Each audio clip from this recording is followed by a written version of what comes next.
Hello and welcome back to another indirect tax class. We have completed two units so far, and in today's class, or in this video particularly, we are going to complete unit 3. In unit 3, the main topic is tax levy or levy of GST and exemption of GST. Now, regarding exemption, we have already studied some definitions and also have seen what are the items that are not covered. So that will be sufficient. Now, when it comes to tax levy under GST, what does this mean? So let us start our discussion with the concept of levy of GST. Levy মানে charge করা, কোন জিএসটিটা কখন charge করা হবে। So basically we are going to approach this chapter based on the syllabus. সিলেবাসে বলা আছে basis of charge আমাদের দেখতে হবে, টাইপস অফ চার্জ দেখতে হবে আর রেটস অফ জিএসটি আমাদের দেখতে হবে। তো এই তিনটে পার্ট কিন্তু আমরা দেখব। So firstly, basis of charge. What do we understand by basis of charge? Basically, when to charge CGST, SGST, UTGST, NIGST, কখন কোনটা আমরা চার্জ করব সেই বিষয়টা আমাদের দেখতে হবে। হয়তো প্রিভিয়াস ক্লাসগুলোতে কিছু আমাদের ডিসকাশন হয়েছিল, সেখান থেকে হয়তো you do remember some of the items বা some of the discussions যে কি কখন কি করতে হবে, but since the syllabus requires us to revisit this particular point again, আমরা আরেকবার ডিটেলসে এই বিষয়টাকে বোঝার চেষ্টা করব। ঠিক আছে, এখানে সিজিএসটি মানে কি, central goods and services taxes, SGST state goods and services taxes, এখানে ইউটিজিএসটি মানে ইউনিয়ন টেরিটরি, আর আইজিএসটি মানে integrated goods and service taxes. ঠিক আছে, তো এইগুলো হলো তাদের ফুল ফর্ম, কিন্তু কখন কোনটা আমরা অ্যাপ্লাই করব that we need to understand. For that let us take the example of India. ঠিক আছে, এবার ইন্ডিয়াতে মাল্টিপল স্টেটস আছে। So let's zoom in and try to take two different states. ঠিক আছে, একটা মুম্বাই আর একটা কলকাতা। এবার ধরো মুম্বাই আর কলকাতা তো ডিফারেন্ট স্টেটে, একটা মহারাষ্ট্র আর একটা ওয়েস্ট বেঙ্গলে। ঠিক আছে, ডিফারেন্ট স্টেটস। তো এবার ধরো মুম্বাই থেকে কোনো গুডস কলকাতায় এলো।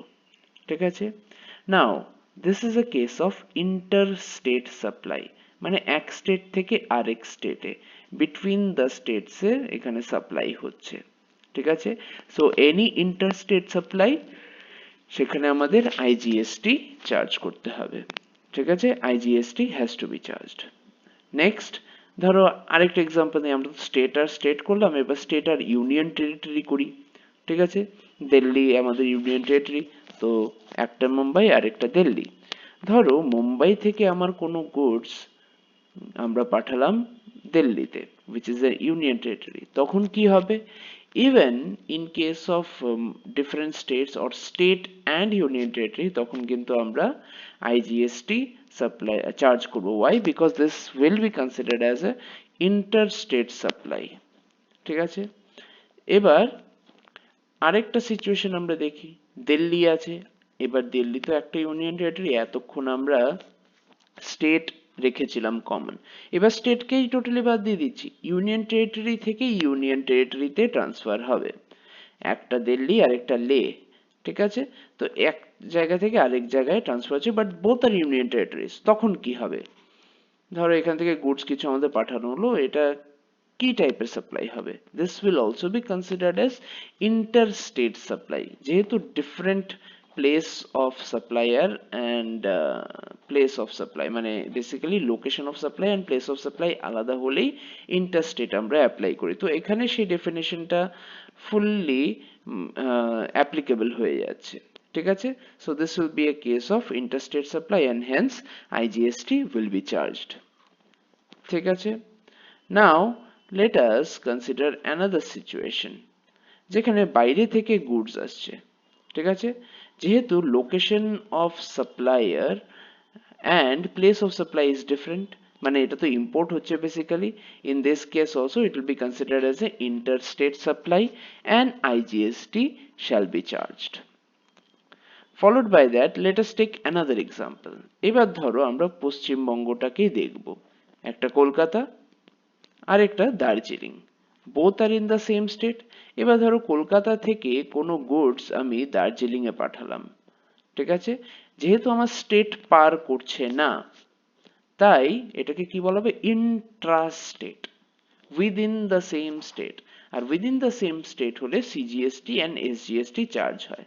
এবার ধরো দিল্লির মাঝেই যদি ট্রান্সফার হতো, দিল্লি থেকে দিল্লির অন্য আরেকটা জায়গায়, তার মানে কি একই ইউনিয়ন টেরিটরির মধ্যে থাকতো, যদি সেটা হতো তাহলে সিজিএসটি অ্যান্ড ইউটিজিএসটি চার্জ হতো। ঠিক আছে, সো স্টেটের বাউন্ডারি বা ইউনিয়ন টেরিটরির বাউন্ডারি যদি ক্রস না করে, তখন ইন্ট্রা স্টেট সাপ্লাই কনসিডার করা হবে, তার উপরে সিজিএসটি অ্যান্ড এসজিএসটি চার্জ করা হবে। Next comes types of charge. কি কি টাইপের চার্জ আছে? Firstly forward charge and secondly reverse charge. ঠিক আছে, তো ফরওয়ার্ড চার্জ কি, রিভার্স চার্জ কি? সিম্পল ওয়েতে বলার চেষ্টা করি। ফরওয়ার্ড চার্জ হলো বেসিক্যালি নর্মাল কেসগুলো, আর রিভার্স চার্জ মানে কি, যেখানে কেসটা একটু উল্টো হয়ে যায়। এবং কি কেস উল্টো হয়ে যায়, কি case normal, let us try to understand that with the help of an example. ধরো আমাদের তিনটে ইন্টারেস্টেড পার্টি থাকে এনি ট্রানজাকশনে, একজন সেলার, একজন বায়ার, আর অবভিয়াসলি গভর্নমেন্ট তো ইন্টারেস্টেডই, কারণ কি ওকে ট্যাক্স দিতে হবে। তো ইন এনি নর্মাল কেস কি করা হয়, জিএসটি এর রুল কি, seller has to pay it to the government, বা যে বিক্রি করছে তার দায়িত্ব সেলারকে, গভর্নমেন্টকে ট্যাক্স দেওয়ার। তো এখানে সেলার অফকোর্স বায়ারকে বিক্রি করছে, তো রেসপন্সিবিলিটি কার, ট্যাক্সটা প্রোভাইড করা সরকারের কাছে, সেলারের। ঠিক আছে, সো সেলার যখন ট্যাক্স দিচ্ছে গভর্নমেন্টের কাছে, that becomes our forward charge. কিন্তু অনেক সময় দেখা গেছে সেলারকে কোনোভাবেই ট্রেস করা যাবে না, বা সেলারকে ধরা যাচ্ছে না।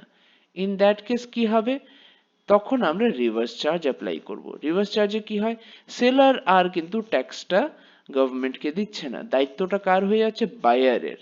বায়ার কিনছে, আবার সেই ওর উপর ট্যাক্সটা সরকারকে দেবে। And this is possible, this is applicable. এটার অনেক কটা এক্সাম্পল আছে, বাট আমাদের জাস্ট বেসিক কনসেপ্টটা সিলেবাসে আছে। ঠিক আছে, তাই আমাদের বেসিক কনসেপ্ট অবধি আমরা নিজেদেরকে লিমিটেড রাখবো। So this is a case of reverse charge. So মনে রাখবে টাইপস অফ চার্জের মধ্যে কোনটা আছে, forward charge, reverse charge. Always in any situation we will have to identify whether this case is of a forward charge or reverse charge. Next আসছে rates of GST. Rates গুলো কিছু মাস আগে change হয়েছে, change হয়ে in fact একটু কমে গেছে, so it will be easier for us to remember. ঠিক আছে, চলো দেখি রেটস গুলো কি কি আছে জিএসটির। জিএসটিতে চারটে রেট অ্যাপ্লাই করা হয়, 0%, 5%, 18%, 40%। বেসিক্যালি তুমি যদি দেখো 5, 18 এই দুটোই হলো মেইন রেটস, যেটা মোস্ট অফ দ্য কম্পোনেন্টস বা মোস্ট অফ দ্য সাপ্লাইজ এর উপরে চার্জ করা হয়। 0% হলো এসেনশিয়াল আইটেমস এর জন্য রাখা হয়, আর 40% যেটা এক্সট্রিম হাইয়েস্ট, সেটা কিন্তু লাক্সারি গুডস এর জন্য রাখা হয়েছে। তো চলো দেখি 0% কার উপরে চার্জ করা হয়, এসেনশিয়াল আইটেমস যেমন কি food grains, health care, education services etcetera, এদের উপর 0% চার্জ করা হয়। নেক্সট আমরা যদি দেখি 5% items such as dairy products, packaged foods, certain personal care products, এইসবের উপরে কিন্তু আমার 5% চার্জ করা হচ্ছে। 18% কার উপরে চার্জ করা হয়, consumer durables, automobiles and most of the services এর উপরে এটা কিন্তু চার্জ করা হচ্ছে 18%। নেক্সট আমরা যদি দেখি 40% লাক্সারি অ্যান্ড সিন গুডস এর উপরে। লাক্সারি গুডস মানে কি, যেটা হাইলি এক্সপেন্সিভ প্রোডাক্ট, ঠিক আছে, সেগুলোর উপরে হয়তো একটা গাড়ি যেটা 50-60 lakh, 70 lakh rupee, that falls into the category of luxury car, তখন তার উপরে জিএসটি কিন্তু 40%। সিন গুডস মানে কি, টোব্যাকো প্রোডাক্টস, তো সেগুলোর উপরে কিন্তু 40% জিএসটি চার্জ করা হচ্ছে। So these are the different rates. Now এবার আমরা রেটস তো জানলাম, কিন্তু রেট গুলোকে চার্জ করব কিভাবে? ঠিক আছে, একটা এক্সাম্পল নিচ্ছি।